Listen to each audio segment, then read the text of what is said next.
Hello everybody. Chapter 11. The morning it all happened, Mum said to me, "Do you know what day it is today, Alva?" She still called me by my birth name when we were alone, which was practically always. I knew, but I pretended not to, so that she would have the pleasure of reminding me. 30 years in Oak Cottage. 30 years since we moved back into this house, and she smiled her gappy smile and hugged me with her strong arms. "I do not want to move again, not after the last time," she said, for maybe the 100th time. In response, I forced a smile and nodded, and did not remind her that the world was changing faster than ever. Mum worried, we both did. Moving house, staying anonymous, living in general was becoming harder and harder. It had never been exactly easy. Mum and I, however, had always been quite mobile, and we had found that there was always someone willing to rent us a small house or even just a room. We kept our possessions to a minimum or stored them elsewhere, especially our books. But these days, everybody wants to know everything about you. Rental agreements, bank accounts, licenses for this, permits for that, forms to fill in, identification documents. Mum seldom listened to the news on the wireless. It was, she would say, too confusing. I think she meant too scary. We had shut ourselves away for so long that Mum no longer understood the wider world of motor cars, jet aeroplanes, computers, mobile telephones. But sometimes, when Mum was upstairs in bed, I would listen to the news. I would try to understand, and I would long to live in that world, the real world, with all of its wonders.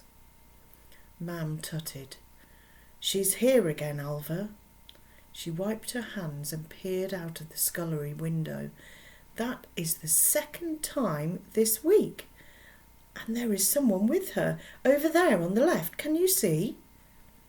The little nosy girl was what Mum called her. I now know her as Roxy Minto. Mum had initially seen her spying on us nearly a year earlier. At first Mum thought the worst, that it would be a repeat of the last time we had lived here, when the boys had made our lives a misery, and all the questions had started, and we had had to move away. It turned out not to be that. All the little girl wanted to do was to watch. We would hear her trying her best to be quiet in the bushes. Until now, she had always been alone. She would approach and lie in the long grass in front of the gorse bush and watch us go about our business. Then autumn came and the leaves dropped, and she stopped coming because, I think, she would not be hidden so well. It was annoying to be spied on, but better than the fear that we might be attacked or accused of who knows what. Witchcraft? I know that no one is accused of witchcraft in the 21st century, but we have feared it for so long that our solitude became our life, and being anonymous our only goal. And so we let her be. Then the spring came back, and the leaves, and so did the little girl in the bushes. Mum went to the half door that led into the backyard and squinted out. Once more she said, "I'm not moving again, Alva, not after the last time." The last time. I cannot forget the last time. Because the last time involved Jack, and Jack was the last friend I ever had.